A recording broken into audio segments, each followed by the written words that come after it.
Yan po ang Andersen Homestay. Ayan, yellow house po ang ano dito, near Anda de Boracay. Yan po ang Anda de Boracay. Yan. Buwa pa ka adyo imong sinigang sino. Mura jug sinigang. Ang ating gusto, ang ating sea grapes at nung tawag dito guys. Oh, ito lukot man to sa Bisaya. Hello sabi. Hello pads. Hello guys. Grabe, lamat no nga. Chat.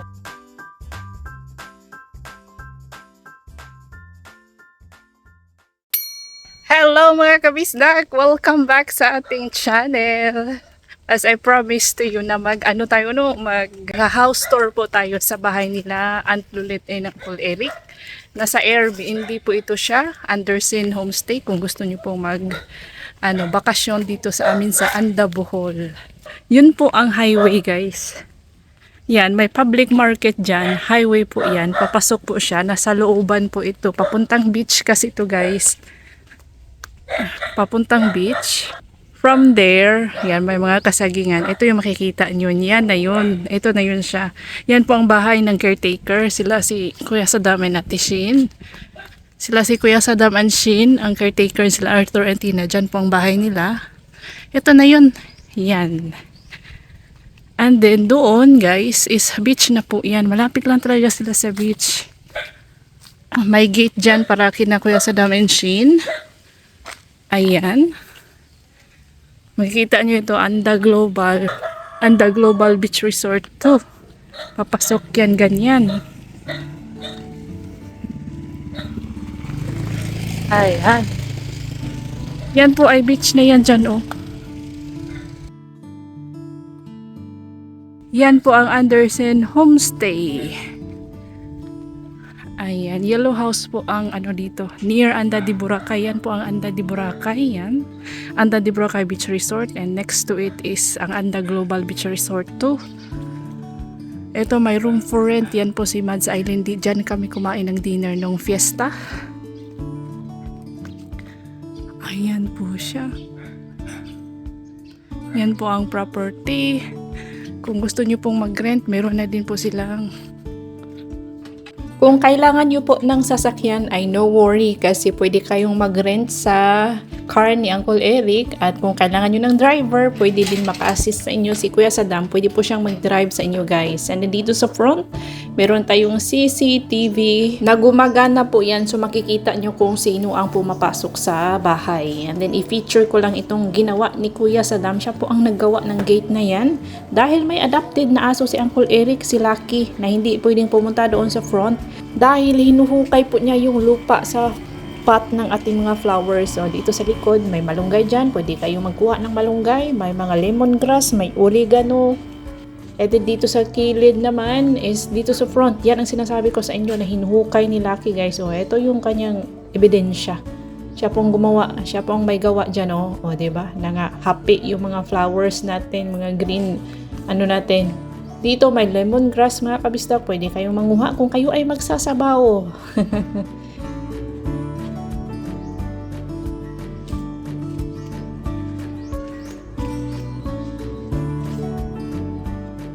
Yang tatlong malalaking itim na balde, dyan po pinapasok ang mga basurahan. Sinesegregate po ang mga basura dito. Ito yung gate sa kabila. And then tara na, papasok na tayo mga kabisdak. Hindi ko na ipapakita yung sa likod. Sa likod kasi ang bahay nila, Kuya Saddam. Then dito may malawak na porch. Spacious po ang porch. Pwede kayong magmuni-muni dyan guys. Uminom ng kape, magtagay-tagay dyan sa labas. Pwedeng pwede. And then pagpasok natin, ito na siya. Malawak po ang living area at saka dining area. Opo, may dalawa tayong malalaking ceiling fan. Meron tayong portable na aircon. Kapag masyado kayong naiinitan, pwede kayong magamit dyan. And then, may malawak na, may malaking couch, may smart TV, may electric fan, may ceiling fan. Malawak po talaga itong kanilang living area mga kabisdak. Pwede kayong mag-video key dyan guys. May microphone din si Uncle Eric.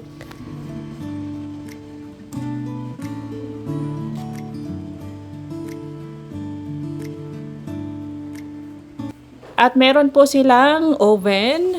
Pwede kayong mag-bake or mag-roast dyan ng manok. mayroon tayong microwave, meron tayong butane stove kung gusto niyo mag-samgyup o pwede yung butane at meron complete na po ilang kitchenware ay kompleto na. Merong rice cooker, from tinidor, kutsara, kutsilyo, dish, mga pots, frying pan, nandyan na mga kabisdak, baso, lahat-lahat kompleto na yan. Then may refrigerator, ayan siya mga kabisdak. Ang kanilang lutuan ay induction po ang kanilang gamit. O may apat po silang rooms, pero itong pinaka-last, yung tinuturo ko is ginawa na nilang storage room. Room 3, ito yung pinakamaliit na room, ang room 3. Lahat ng rooms dito ay may aircon. Ang room 3 natin, hindi siya masyadong kalakihan at yung kanyang bunk bed is good for 3 people. 2 sa baba, 1 sa taas. Paki-check mga kabisdak sa Airbnb para sa inyong bookings and reservations and prices.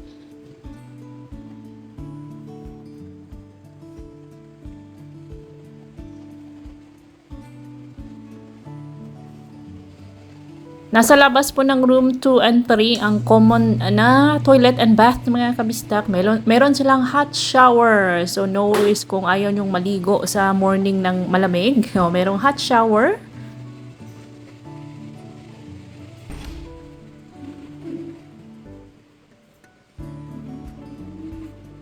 Ito po ang room 2. Magkabilaan lang po sila ng room 3 at mas malaki po ito kaysa sa room 3. Meron po siyang bunk bed, isang bunk bed, 2 people sa baba, 1 sa taas. Ayan. May mirror, wala lang siyang closet guys. Ang room 2 and 3, wala po silang closet. At dito sa tapat, ang room 1, ito yung pinakamalaki na room na meron siyang sariling toilet and bath. Oh, may may malaki na bed, good for 2. Mayroon siyang guys, vanity mirror, meron siyang closet at merong sariling toilet and bath, meron ding hot shower.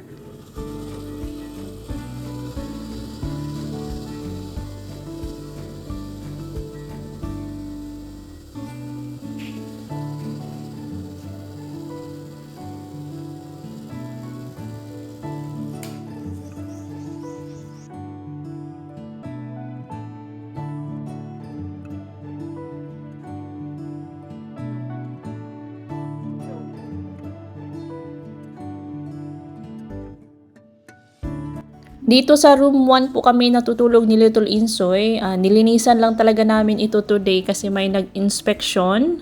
And then, ayan, sinabay ko na yung vlog, yung house tour. And then, don't worry kasi meron po silang malakas na internet connection dito mga kabisdak. And about naman sa neighborhood, ay tahimik lang po ang mga kabahayan dito guys. Meron kaming isang kapitbahay dito sa gilid at isa sa tapat at 2 beach resort. Pero tahimik po ang mga tao dito, safe and payapa po ang lugar. And then ang one thing I like about here is malapit lang talaga siya sa beach. At malapit din siya sa public market, malapit sa mga tindahan, meat shop, sa mga drugstore. So, perfect location siya for me.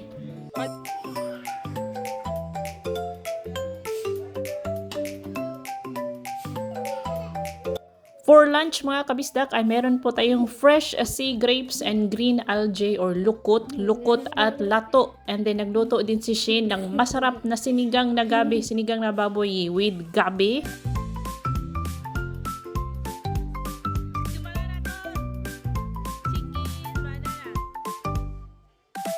Guwapa ka adyo imong sinigang sino? Mura jud sinigang. Da lawot.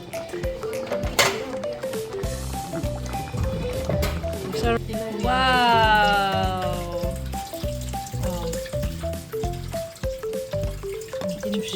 Masayan, ano yung Josin? Kiping? Galang-galang. Haar ba ito kinuan na?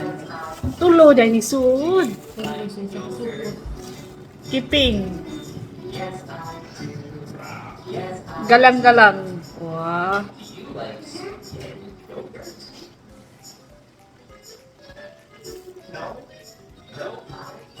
Yan.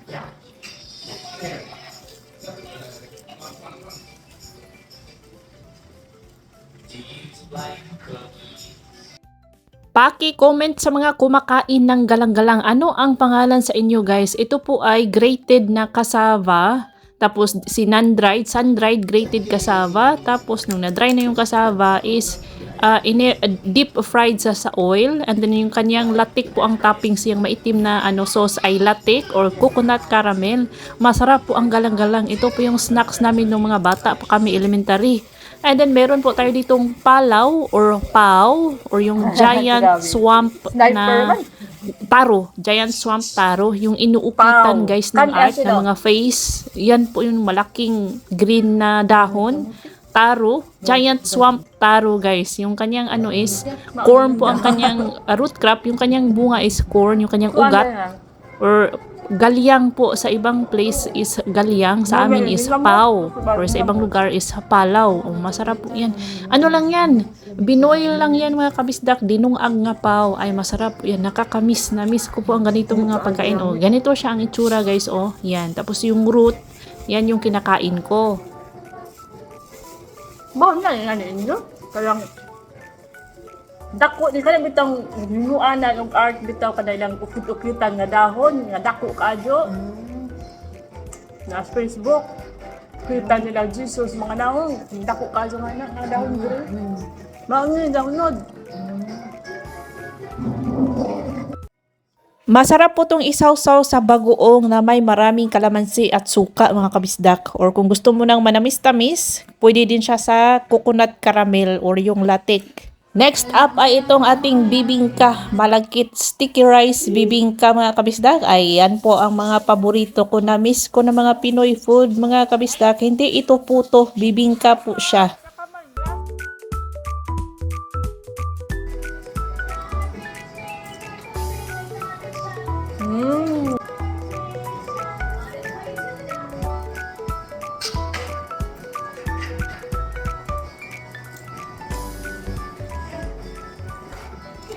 Boy. Ang kinitaan. Kinitaan ni dong. Way hilaw dong. Kana ba utanon ba? Naa pa. Tungas ko bukid. Ha? Pero, hello sabi. Hello pads. Hello guys. Grabe, lamat do nga. Chat ra ko nimo kuan. Hello ko Kuha kang kuan. Luwa akong dyan, luwasan na weto dyan, rugma. Sige, bye-bye. Tegbularan. Oh. Lamat dong. May hinog na jackfruit, pero nagluluto muna tayo ng luto tayo ng ulam ni Little Insoy. Tsaka may paksiw tayo dito. Paksiw na fish. Ne. Ayan guys, pasalubong ni Dudong. Oh. Kumakain yan si Little Insoy. Early dinner po niya yan. Tapos kakain pa yan si Little Insoy mamaya before mag-shower and matulog. Teka lang. Ayan siya mga kabisdak, pasalubong ni Dudong. Kahapon pa daw to. Oh, kaya mapapansin nyo, may nag-dark na dito. Oh, dito, fresh pa. Bagong ganyan. Oh, kahapon pa yan, nag-chat siya kahapon. Ko lang nabasa yung kanyang message. Ayan. Masarap po yan guys, mabango. Mabango po. Ang bango niya talaga. Oh, masarap po kapag bigay. Kapag libre, masarap. Ang gusto ko kay Dudong, no. Nag-aano talaga siya ba? Nag-iisip siya. Halimbawa, yung bago, pasalubong niya. Siya mismo, hindi ako nag-demand, hindi ako naghihingi. Siya mismo nag-chat, ate, may bago dito, gusto pa ba ni Daddy Insoy? Gusto pa ba ni Insoy? Ate, may langka dito, gusto mo bang? May isip. Nag-iisip po si Dudong. Yan po ang na-appreciate ni Daddy Insoy sa kanila, sa kay Dudong. Kahit hindi, makikita mo yung may tawag dyan. Yung bang grateful sila, tapos pinapakita nila sa ganito. Big thing na to para kay Daddy Insoy, guys. Opo, na-appreciate ni Daddy Insoy, na-admire ni Daddy Insoy yung ganito na gesture.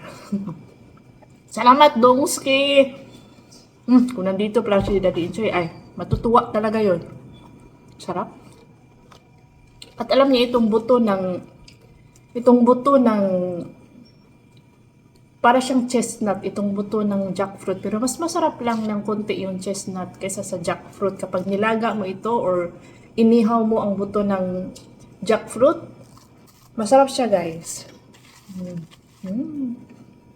Tinikman ko lang, kakainin ko with Kuya Saddam Shin and Tina mamaya.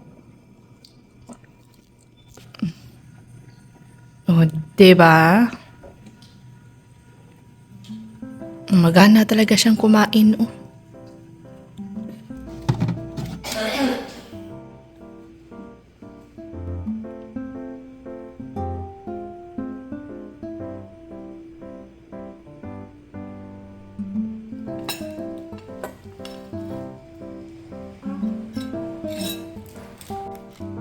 Naluto na po ang ating sinigang. Ayan, sinigang, guys. Ang ating gusto, ang ating sea grapes at anong tawag dito, guys? Oh, ito lukot man to sa Bisaya. Paki-comment may mga taga Luzon, anong tawag dito? At ano din to sa English? Paki-comment ako mga kabisdak dyan sa Luzon kung ano ang tawag sa inyo itong lukot or yung green algae daw yan sa English. Tapos meron tayong sea grapes. Salad po yan, may vinegar, kalamansi, ginger, kamatis, and sibuyas.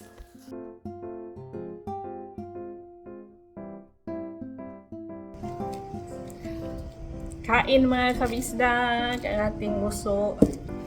Kain mga kabisdak ang ating sea grapes and lato and sinigang. Konting rice lang tayo. Makain din sila ito melon tsaka rice and seaweed. Tapos na siyang kumain ng melon, guys.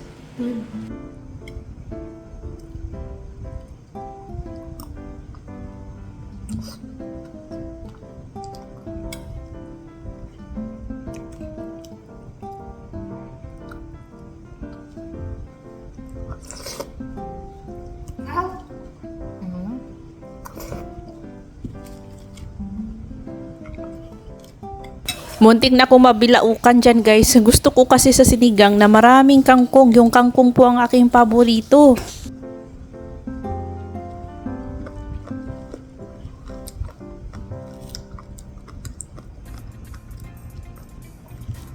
Share po kami ng food nila Kuya Saddam Shin at ng mga bata, pero nauuna akong kumain kasi naga-vlog man ako mga kabisdak. At itong si Daddy Insoy, hindi niya po bet itong ating green algae, lukot at itong sea grapes. Hindi po yan bet ni Daddy Insoy. Ang gusto niya is yung sea urchin at fresh na mga isda para sa kanyang kilawin. Pero ako, gustong gusto ko itong mga kabisdak. Kasi isang ganito lang, maliit na baso, 50 pesos. Tapos isang tumpok din ng ganito, sea grapes, 30. Mas mahal po itong lukot. Sarap. Masarap kasi may mga kalamansi.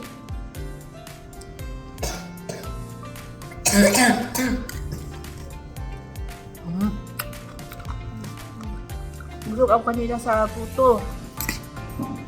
Sa galang-galang. Sarap.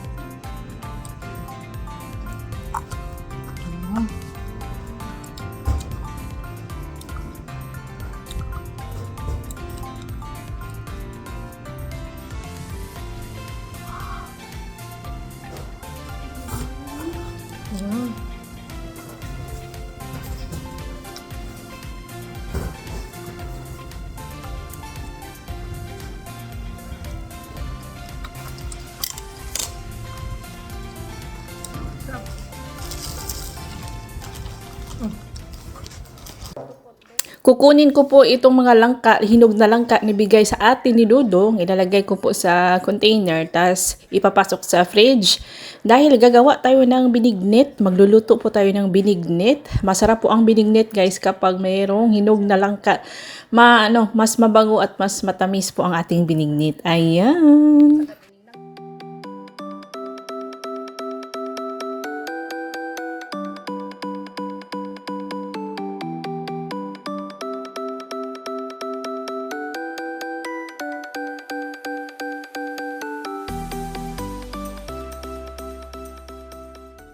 Ayan, napuno po natin ang isang bowl at itong maliit na ice cream container mga kabistak. O, sinong nakarelate sa ice cream container, lalagyan na ng ice cream na hindi dinatapon.